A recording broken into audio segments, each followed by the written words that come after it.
Hey, Michael Cuddyer here. Welcome to another week of Cuddyer's Corner. And this week I wanted to touch on something that I've touched on before in these video blogs, and that's goal settings and the impact that setting goals have on your mentality and how you should approach the goals. In my opinion, what worked for me when I played and in my career. And, when I talked about goals in my career, I tried breaking it down into three separate categories: long-term goals, intermediate goals, and immediate goals. Examples of long-term goals, depending on where you are in your career and your development, how old you are, could be anywhere from making a high school team or making a college team or getting a college scholarship or making it to the major leagues or just making it into pro baseball. Long-term goals are something that's not going to happen today or tomorrow or maybe even next month or maybe even this year. It's going to be something that is your long-term, where you want to be, kind of long-term landscape of what you want to do in your career. Intermediate goals. For example, this is a book I was reading in 2009, and I wrote down at the beginning of this book some goals I had for the 2009 season. Those are intermediate goals. Whether it be number goals, if you want to hit 300 and you want to hit 25 home runs. One thing that with intermediate goals that I try to do, I would have those intermediate goals.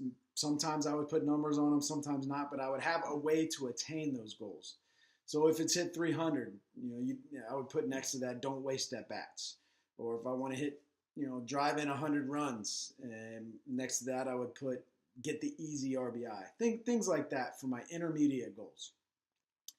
Then I would have my immediate goals, and my immediate goals are the goals that kept me sane. It kept me focused on each task, each day. And immediate goals could be as immediate as this batting practice pitch I don't want to miss. This ground ball, I want to field it perfectly. Things like that to be able to keep me focused and keep me sharp on each and every single play, whether it's practice or whether it's the game.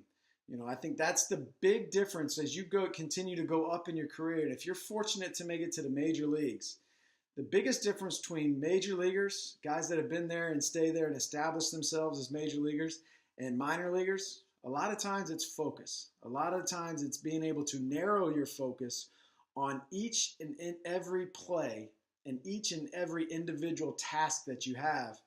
Guys that stay in the major leagues for a long time are able to narrow that focus on each and every one.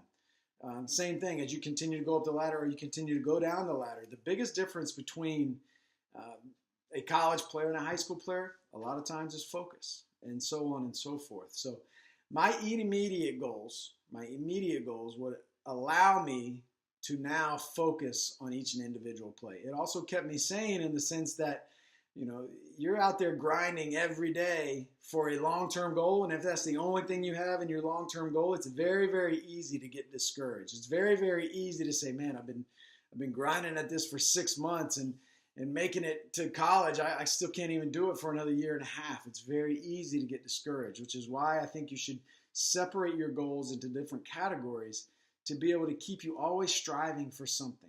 There's always something to get better at, and there's always something to strive for. And for me, those were my immediate goals. And I encourage you to sit down and come up with different categories of your goals. Come up with different ways, different time frames of your goals. It's only going to benefit you, in my opinion. So that's it for this week. Thanks for joining me. And until next time, play hard, dream big. Hit me up, #USAB mailbag. Anything you want. Until next time, take care.